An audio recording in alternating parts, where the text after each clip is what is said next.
हम लोग श्रीमद् भगवद गीता के 8वें अध्याय को लेकर विचार कर रहे हैं।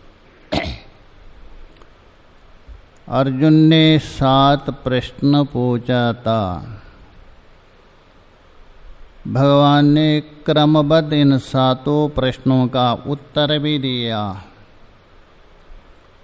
जो अंतिम प्रश्न कहा दिया था, जो मेरा स्मरण करते हुए ये शरीर को त्यागता है वो मुझे प्राप्त होता। इतना नहीं, जो भी हो, जिन जिन का स्मरण करते हुए जो शरीर को त्यागता है उसी तत्व को, उसी स्वरूप को प्राप्त होता। इसलिए हे अर्जुन, तो अपना कर्तव्य भी करते रहो, साथ साथ में मेरा स्मरण भी करते रहो। और अभ्यास से युक्त जो चित्त है, अन्य कोई चिंतन ना करते हुए उस परम पुरुष का जो चिंतन करता है उसी को ही प्राप्त हो जाता है, वो जो आदित्य मंडलांतर्गत पुरुष। यहाँ तक हम लोगों ने विचार किया था। आगे जो जिस पुरुष को प्राप्त कर रहे और ये जो पुरुष का लक्षण बता रहे हैं उसके लिए आ रहे। स्मरण करते हुए, चिंतन करते हुए वो दिव्य पुरुष को प्राप्त करते हैं। 8वें श्लोक में बताया था, उसी का लक्षण बता रहे उस पुरुष का। किम विशिष्टम चह पुरुषम याति परमं पुरुषम दिव्यम याति। ये जो परम है और दिव्य है, प्रकाशमान, ऐसा पुरुष को प्राप्त करता है। ये ऊपर बताया था। तो किम विशिष्टम, विशिष्ट कहते हैं, विशेषण से युक्त है उसको ही विशिष्ट कहते हैं। बिना विशेषणों से विशिष्ट नहीं बन सकता है। विशेषण कुछ ना कुछ है तभी विशिष्ट का।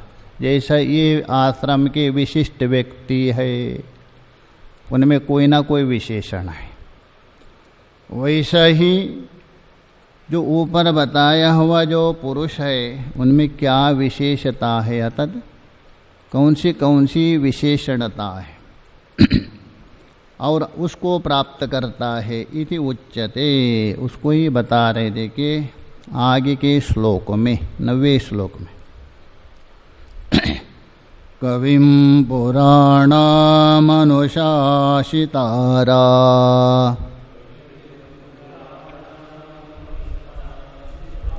मनोरणीयान् समनुस्मरेद्य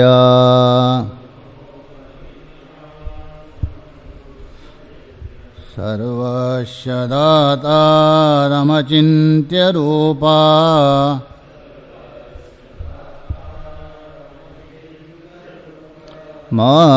मादित्यवर्णं तमसा परस्तात्।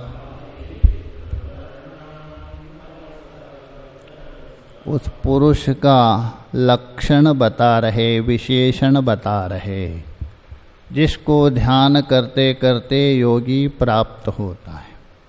सबसे पहले बता रहे कविम, वो सबसे बड़े कवि है। कवि का मतलब है कविता लिख रहे वो कवि नहीं लेना।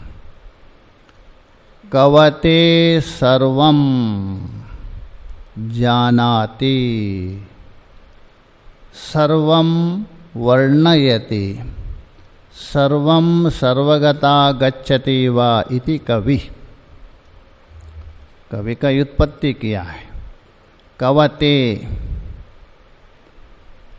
कवते का अर्थ है जानाति, सर्वं जानाति। ऐसा नहीं थोड़ा तो हम लोग भी जानते, यहाँ जितने भी बैठे हैं उनको तो जानते, ऐसा नहीं, सर्वम जानाति।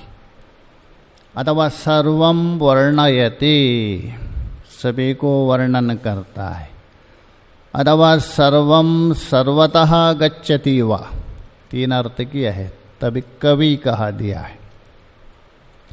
अर्थात कौ धातु को उणादि इन प्रत्यय करके कवि बनता है। अथवा ये कु धातु है, कु शब्द है, धातु नहीं, कु शब्द को अचह ई से प्रत्यय करके कवि बनता है। उस अर्थ में वहाँ ब्रह्म परक होता है, कार्य ब्रह्म। तो कवि का अर्थ है सर्वज्ञ कल्प अथवा सर्वज्ञ कविम। और कैसा है? पुराणम, और वो पुराणम है। पुराण का मतलब है वो पुराण नहीं लेना, 18 पुराण। यहाँ पुराण बोल तो पुरा आपी नयएव, जैसा ओल्ड इज गोल्ड बोलते हैं ना, वैसे चिरंतन है, अनादि है। यहाँ पुराण बोल तो चिरंतन अनादि है, वो उसका कोई आदि नहीं। और कैसा है वो? अनुशासितारम, अनुशासितारम अनुशासितार का मतलब है वो अंतर्यामी रूप से सभी प्राणियों का शुभ और अशुभ कर्म है, उन कर्मों को अनुशासन करता है, अर्थात उसको प्रकाशित करता है। आप अच्छे कर रहे तो भी आपको ज्ञान हो रहा है, खराब कर रहे वो भी ज्ञान हो रहा है, दोनों को प्रकाशित कर रहे, दोनों को शासन करता है। वो सभी प्राणियों का शुभाशुभ कर्म को शासन करने से उसको कहते हैं अनुशासितारम। और वो कैसा है? अणुरणीयांश, अणु से भी अणु है वो। श्रुति में भी गया अणोरणीयान महतो महीयान। वो कैसा है? अणु से भी अणु है और महत से भी महत है। इसी श्रुति को लेकर बड़े बड़े आचार्य है उलझन में पड़े गए। रामानुजाचार्य आत्मा को अनुमान के बैठ गए, क्योंकि श्रुति बोल रहे हैं ना अणोरणीय, आगे के बाद छोड़ दिया, महतोमयम छोड़ दिया, अणु मान लिया। नैयायिक इसको अणु नहीं मानते, निकृष्ट दर्शन माना है नैयायिकों का, तो भी वो विभु माना है। हाँ, ये गलत किया उन्होंने, अनेक मान लिया और विभु भी मान लिया, अणु नहीं माना आत्मा को नैयायिकों ने भी। किंतु उन्होंने अणु माना है। श्रुति प्रमाण दे रहे अणुरणीय, क्योंकि एक नियम है, प्रथम का उल्लंघन करना अनुचित माना जाता है। दो है ना, अणुरणीय महतो मह्य। तो महतो मह्य क्यों नहीं लिया? तो प्रथम का उल्लंघन क्यों करे? जो प्रथम लेना ठीक है, किंतु उस श्रुति का अर्थ यही है ही नहीं। अणुरणीय का मतलब है अणु से भी अणु पदार्थों को सत्ता प्रदान करने वाला, ये तात्पर्य है उसका। महतो महिया बोल तो संसार में आकाश है, काल है, दिक्क है, इसको महत्व मानते, उसको भी सत्ता प्रदान करने वाला। वो स्वयं अणु और महत् से परे है, बृहदारण्यक में बता दिया है। ये तात्पर्य, मतलब वो सूक्ष्म में तात्पर्य है, इसलिए बोल रहे अणोर अणियान संसार में जो सूक्ष्म कहते आप आजकल एमीबॉयसस बोलते, उसमें भी सत्ता प्रदान करने वाला है। ऐसा उस तत्व को आगे अन्वय कर दीजिए। और कैसा उसका विशेषण? सर्वस्य धातारम, और संपूर्ण प्राणियों का, जितने भी जो प्राणी हैं उन कर्म फल देने वाला। तस्मिन् नपो मातरिश्वा ददाति ईशावास्य में। सभी प्राणियों का कर्मों को विभाजन करके समय समय अनुसार वो प्रदान करने वाला, इसलिए यहाँ कर्मफल देने वाला। और अचिंत्य रूपम, और वो कैसा है? अचिंत्य रूप है, चिंतन उसी का ही किया जाता है। यदि आप किसी वस्तु को देखते हो अथवा सुनते हो, मतलब देखा हुआ वस्तु अथवा सुना हुआ वस्तु का ही चिंतन कर सकते, न देखा न सुना चिंतन नहीं कर सकते। किंतु ये तत्व ऐसा है, आप देख भी नहीं सकते ना सुन भी सकते, दोनों से परे है वो। इसलिए अपरिमित महिमा होने के कारण, उसकी महिमा है अनंत है, अपरिमित है। अनंत होने के कारण वो क्या है? अचिंत्य रूपम आदित्य वर्णम, और आदित्य के समान चैतन्य रूप वाला है। जिस प्रकार आदित्य प्रकाशमान है, वैसा ही ये सत्य रूपेण सबको प्रकाशित करना। आदित्य के प्रकाश के समान प्रकाश मत लीजिए। आदित्य का प्रकाश आपको गर्मी उत्पन्न करता है, आत्मा का प्रकाश गर्मी नहीं, आपको शांति उत्पन्न करता है। वहाँ प्रकाश का मतलब सत्ता, ऐसा जो सत्ता वाला है। तमसा परस्तात्, और जो तमसा तमसा बोल तो अविद्या, अविद्या से अति परे है, दूर है। क्यों? अविद्या का विरोधी है वो। जैसा प्रकाश अंधकार का विरोधी है, इसलिए प्रकाश अंधकार से भिन्न है। वैसे ही ये अविद्या रूप अंधकार का विरोधी होने से उसे भिन्न है, उसे अलग है। परस्तार बोल तो भिन्न। इसलिए अनुस्मरेद, यह वहाँ अन्वय लीजिए, जो ऐसा पुरुष का अनुस्मरण करता है, ऐसा जो तत्व है उसका स्मरण करता हुआ उसको भी प्राप्त होता है। अब यद्यपि देखे यहाँ प्राप्त होता है, कोई क्रिया नहीं है इसमें, इस श्लोक में कोई क्रिया नहीं है। किंतु 8वें श्लोक में दिव्यम याति, वहाँ याति रूप क्रिया है, उसके साथ इसको जोड़ दीजिए। महाभाष्यकार ने बता दिया है, यत्र कुत्रापि क्रिया, जहाँ कहाँ भी कोई क्रिया नहीं देखा जाता है वहाँ अध्याहार करना चाहिए, अस्ति कर्तव्यादि।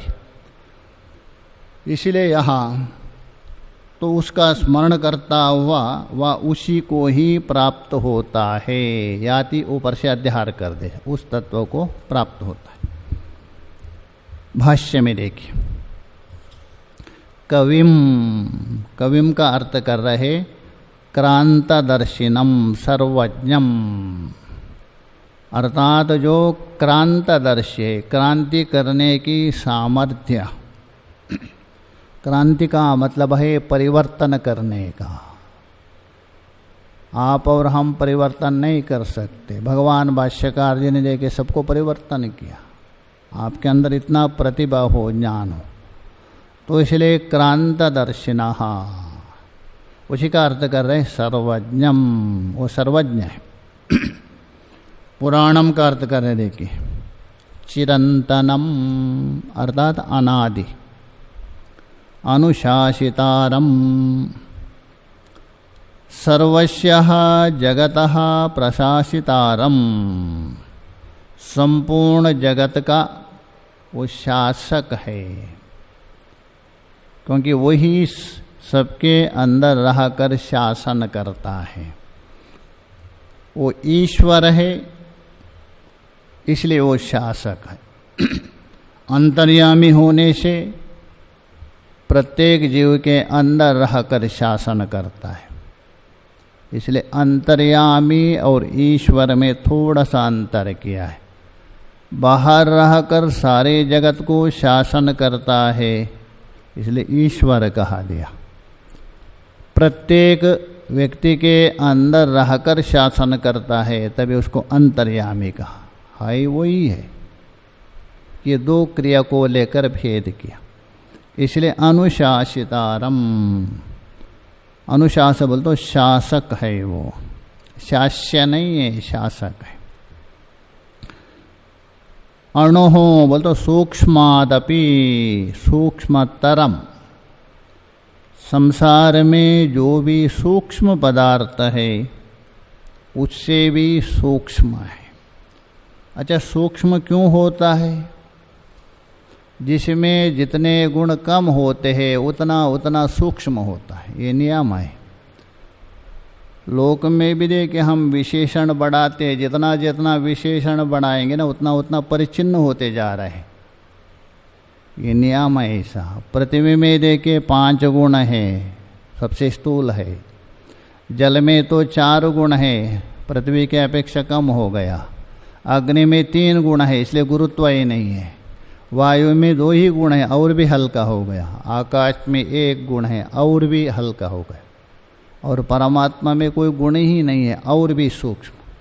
जितने जितने गुण कम होते जाएंगे उतना उतना सूक्ष्म है। इसलिए यहाँ बता रहे सूक्ष्म से भी सूक्ष्मतर है। सूक्ष्म हो गया आकाश,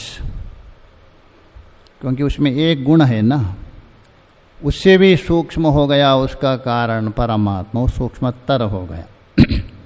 उसका अनुस्मरेत। अनुस्मरेत का मतलब अनुचिंतयेत। देखिए यहाँ अनुप्रयोग कर रहे। अनु का मतलब अपने बुद्धि से नहीं, शास्त्र और गुरु ने उपदेश किया है उसके अनुसार, इसलिए अनुप्रयोग कर रहे हैं। अपने बुद्धि के अनुसार यदि करे तो अनर्थक हो जाएगा, तो इसलिए बोल रहे।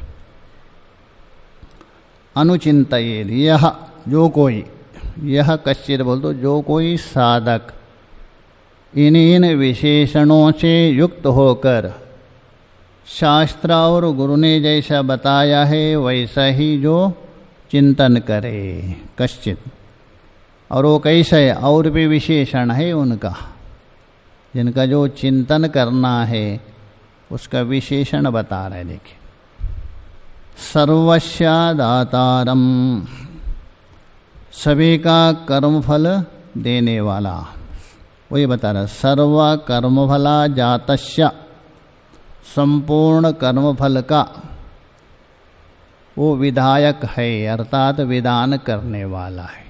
देखिए, पहले अंतर्यामी रूप से संकेत किया उसको, अभी यहाँ हिरण्यगर्भ रूप से बता रहा है। तत्व कोई 2 नहीं, एक ही है। कल ही मैंने बताया था। एक मान लीजिए नंग धड़ंग है, अतः निर्गुण निराकार। हल्का सा कपड़ा ओढ़ दिया सोते समय में, वही बन गया अंतर्यामी ईश्वर। और थोड़ा सा मोटा कपड़ा ओढ़ दिया, वही हिरण्यगर्भ बन गया। अभी बाहर जाने के लिए कोट गेट पहन लिया, छोट बूट, वो ही हो गया विराट। वस्तु तो वही है, वो जो ओढ़ रहे ना उपाधि, उसके नाम से अलग हो। सबसे स्थूल वस्त्र ओढ़ने से वो विराट हो गया, और सूक्ष्म वस्त्र ओढ़ने से वो हिरण्यगर्भ हो गया, और उससे भी पतला ओढ़ने से वो ईश्वर हो गया। सब हटाने पर वही निर्गुण, वस्तु अलग नहीं है, उपाधि अलग है। इसलिए देखिए, पहले अंतर्यामी बता दिया, या हिरण्यगर्भ बता रहे। सभी प्राणियों का जो कर्म है उनका विधायक बोल तो विधान करने वाला है। कर्म फल जातस्य, दातारम बोल तो अर्थात विधान करना, उसी का अर्थ कर रहे। देखिए, विचित्रतया प्राणिभ्यो विभक्तारम विभज्य दातारम, अर्थात विचित्र रूप से, विलक्षण रूप से विभाग करके। भूलता नहीं परमात्मा, किसने क्या किया है, उसको क्या फल देना है, कभी भी भूलेंगे नहीं। मनुष्य तो भूल जाएंगे, इधर का उधर होगा, उधर का इधर होगा। तो इसलिए बोल रहे हैं विभक्तारम विभज्य, उसको विभाजन करके। जो विचित्र रूप से विभाजन करने योग्य जो प्राणी है उनका कर्म फल को विभाग करके वैसे ही प्रदान करता है, किंतु समयानुसार। निमित्त है समय को देखकर। आप यदि चाहिए मैंने कर्म किया कल ही फल मिले, नहीं, उसके लिए समय होता है, निमित्त होता है, उसके अनुसार देंगे।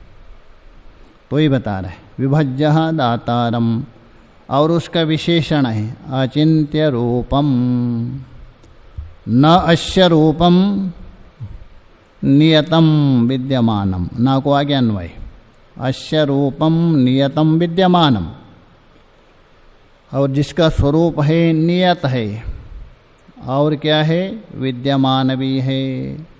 ये नहीं अनियत नहीं, आज कुछ रूप है गिरगिट जैसा बदलने वाला नहीं है, वो नियत रूप है और सदा विद्यमान है। आज विद्यमान है कल विद्यमान नहीं, सभी होने पर भी। अपि केनचित् चिन्तयितुं न शक्यते, विद्यमान भी है नियत भी है, किंतु केनचित्, केनचित् बोल तो किसी के द्वारा चिंतन ना किया जा सके, क्योंकि चिंतन करने के लिए ना उसमें रूप है, ना गुण है, ना कोई नाम है, होने पर भी चिंतन नहीं कर सकते। अच्छा आकाश का थोड़ा चिंतन करिए बोल तो क्या करेंगे, ज़्यादा से ज़्यादा बोल सकते जिसमें शब्द रहता है, पक्षियाँ उड़ते हैं, हम घूमते हैं, यही बोलेंगे ना, और क्या चिंतन करें, नहीं चिंतन कर सकते। वो तो आकाश का भी कारण है।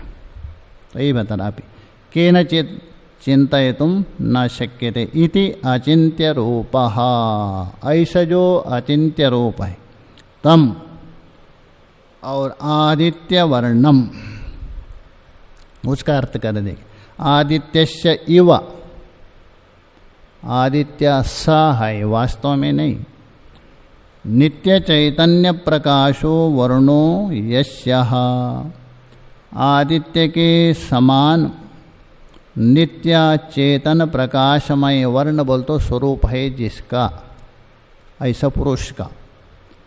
तम आदित्य वर्णम, और विशेषण कैसा है उसका, तमसा परस्तात्, तमसा का अर्थ करें अज्ञान लक्षणात्, मोहांधकारात्, जो अज्ञान स्वरूप है, मोहमय अंधकार है, उससे परस्तात्, अतः उससे भिन्न है, अलग है, ऐसा पुरुष को ऊपर अनुस्मरन, अनुस्मरेद, अर्थात उसका चिंतन करे तभी उसको प्राप्त करता है। वो क्रिया को वहाँ जोड़ दे अंतिम, बाकी सब विशेषण है उसका।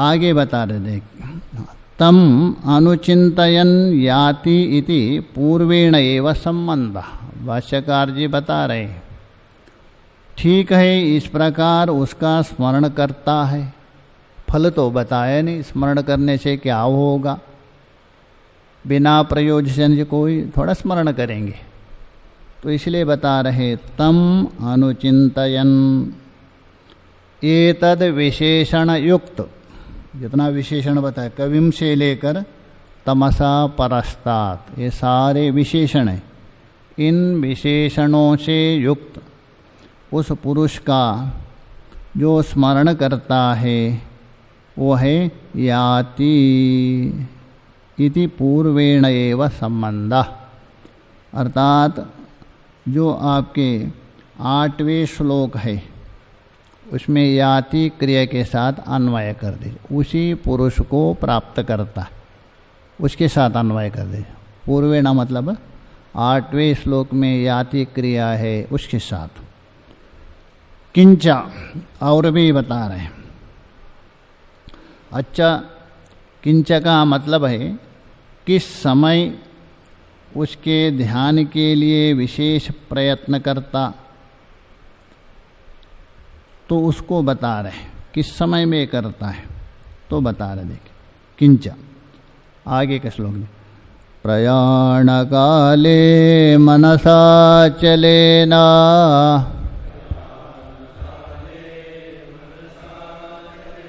भक्त्या युक्तो योगबलेन चैव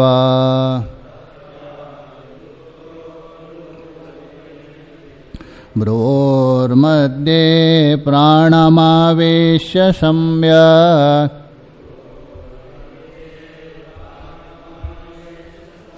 सतं परं पुरुषमुपैति दिव्यम्।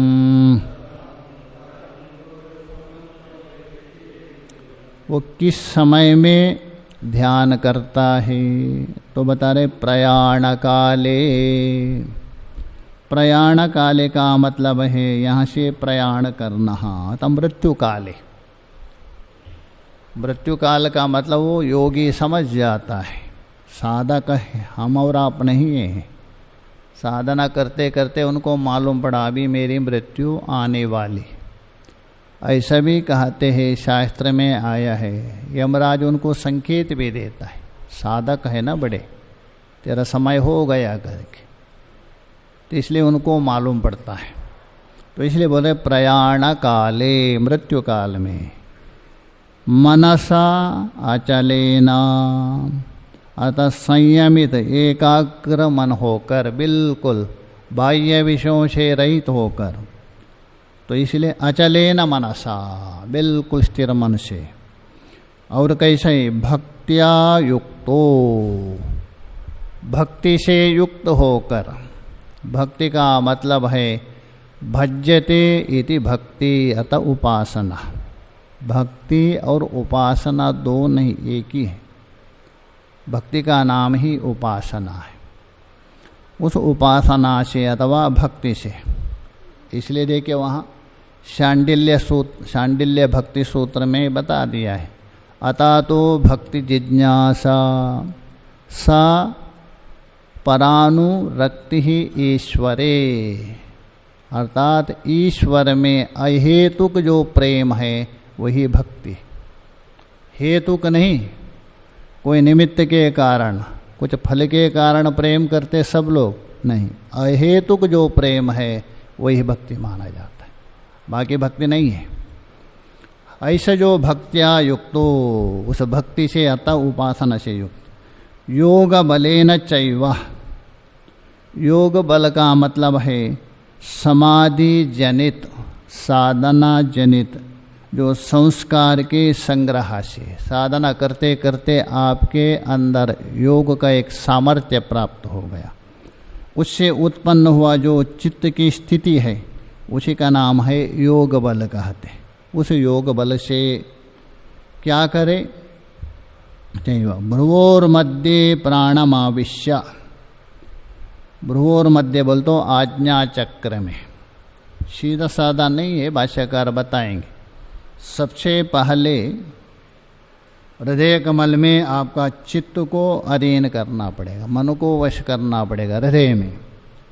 फिर ऊपर की ओर जाने वाली जो नाड़ियाँ है, भिन्न भिन्न नाड़ियाँ हैं, उन नाड़ियों को एक एक करके आपको जय प्राप्त करना पड़ेगा, चक्रों को भेदन करना पड़ेगा, करते करते क्रमशः। उसके बाद जो आज्ञा चक्र है वहाँ स्थिर करके, एकाएक नहीं है, चक्रों को भेदन करते हुए, नाड़ियों को पार करते हुए, तो आज्ञा चक्र में भ्रूर मध्य प्राणमाविश्य, तो प्राण को वहाँ स्थापित करके सम्यक अच्छे प्रकार से। सम्यक का मतलब है शास्त्र में जैसा बताया है, गुरु ने जैसा निर्देश किया है उसके अनुसार इस प्रकार करते हुए जो साधना करता है, सा तम परम पुरुषम उपेति दिव्यम, वो जो मरण काल में है इस प्रकार करते करते जो प्राण छोड़ देता है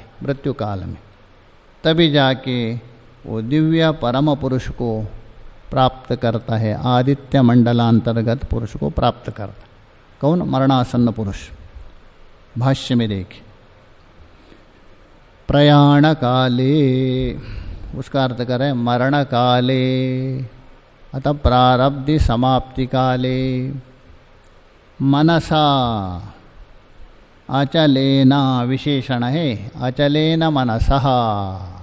अचल का मतलब है अन्य वृत्ति रहित, विजातीय वृत्ति रहित मनसा, यही अचल हो सकता है।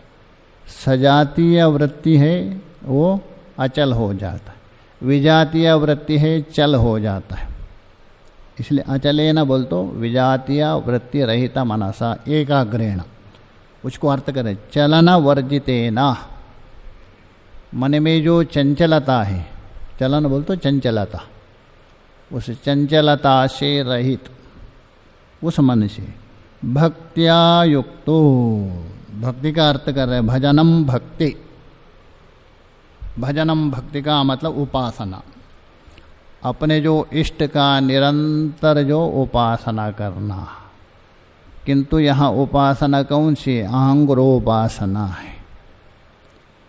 तभी वही क्या है, ब्रह्मरंध्र को भेदन करते हुए ब्रह्मलोक को प्राप्त करता है।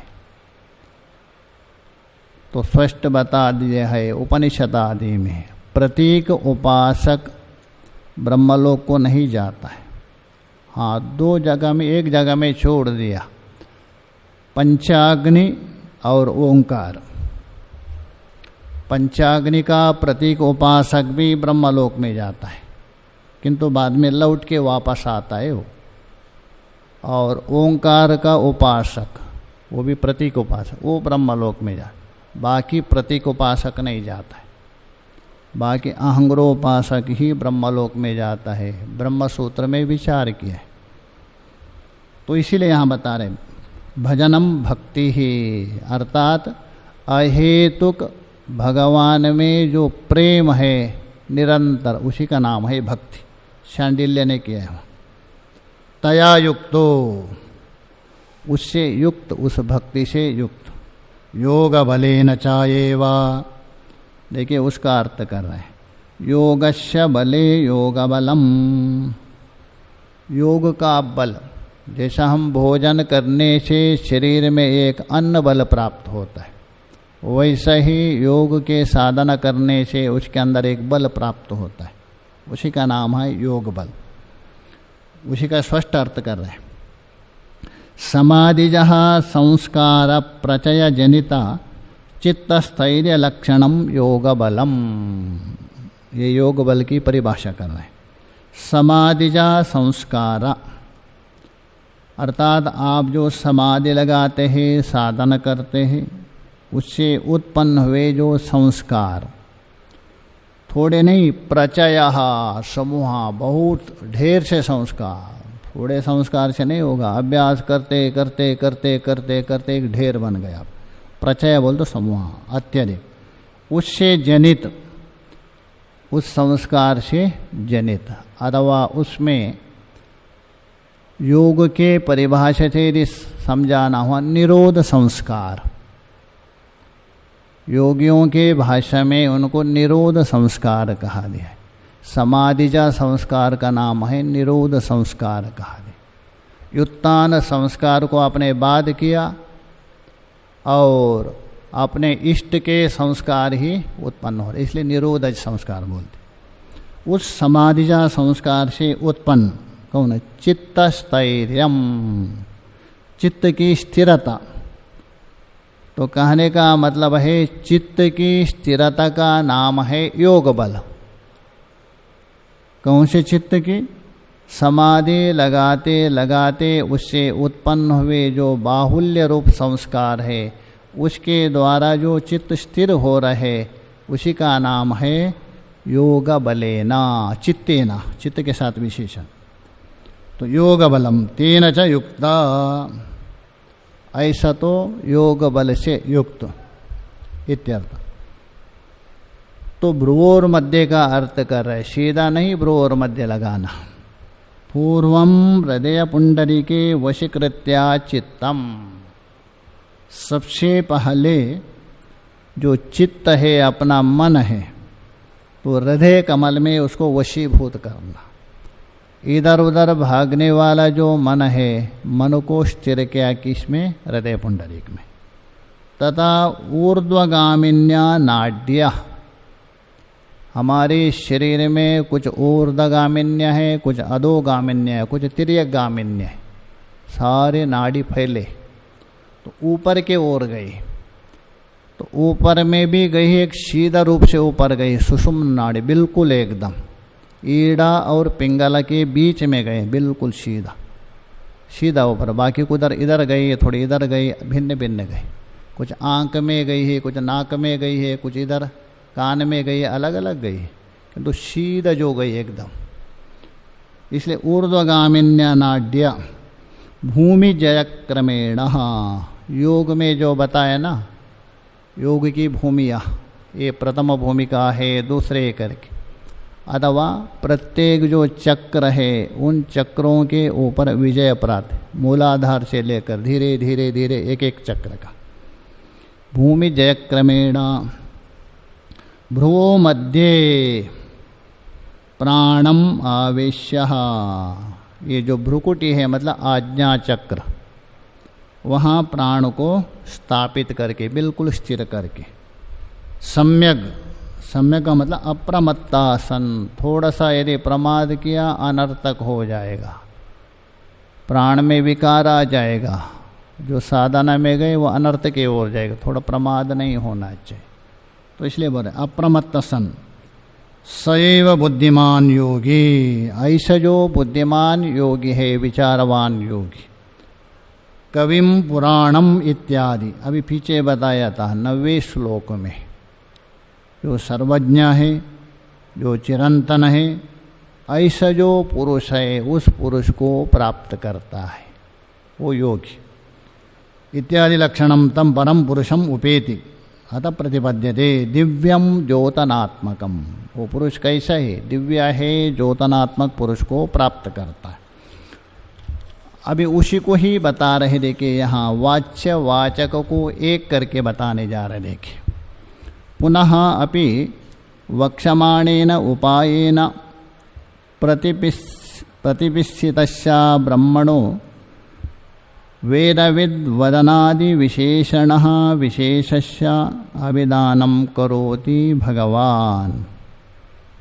पुनः बोल तो फिर भी वक्षमाणेन उपायेन, क्योंकि जो आगे बतलाए जाने वाले जो उपाय, इन उपायों के द्वारा प्रतिपिस्सितस्य ब्रह्मणो, प्रतिपिस्सित का मतलब है जो प्राप्त करने की इच्छा वाला, अर्थात जानने योग्य ब्रह्म, जानने योग्य जो ब्रह्म है उस ब्रह्म का वेदः विद्वदनादि, जो वेदविद आदि है उसको जानते हैं, वेदविदो वदन्ति, आगे के श्लोक में बताएंगे, इत्यादि विशेषणों के द्वारा उसी को ही बता रहे। किसको? जानने योग्य जो ब्रह्म है उस ब्रह्म का प्रतिपादन करते हैं। किसे? वेदविदो वदन्ति के द्वारा। श्लोक देख लीजिए, इसी को कट में भी बता दिया है।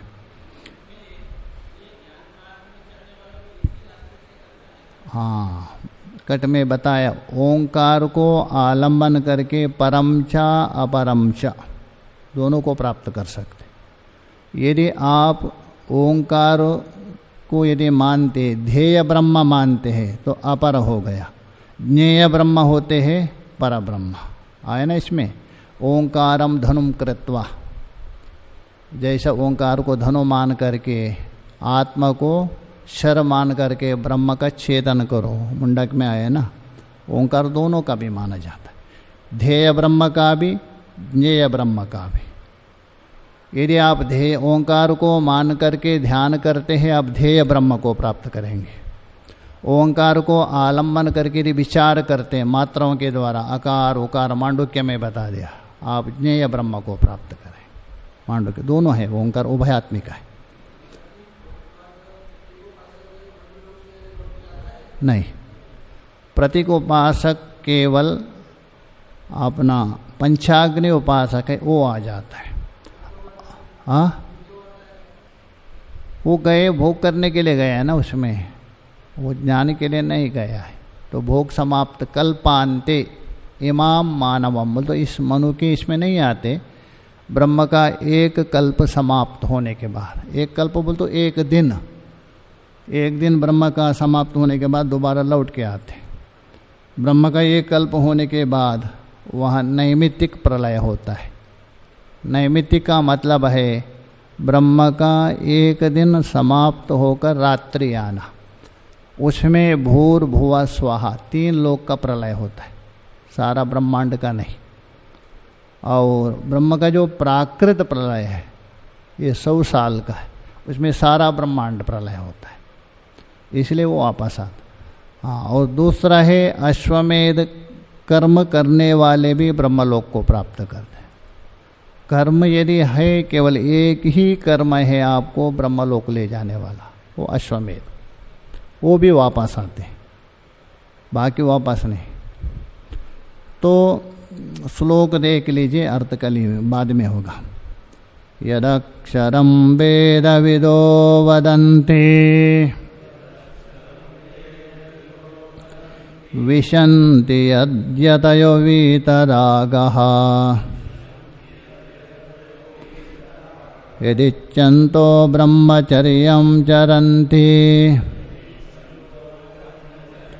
तत्ते पदं संग्रहेण प्रवक्षे। इसको लेकर हम कल ही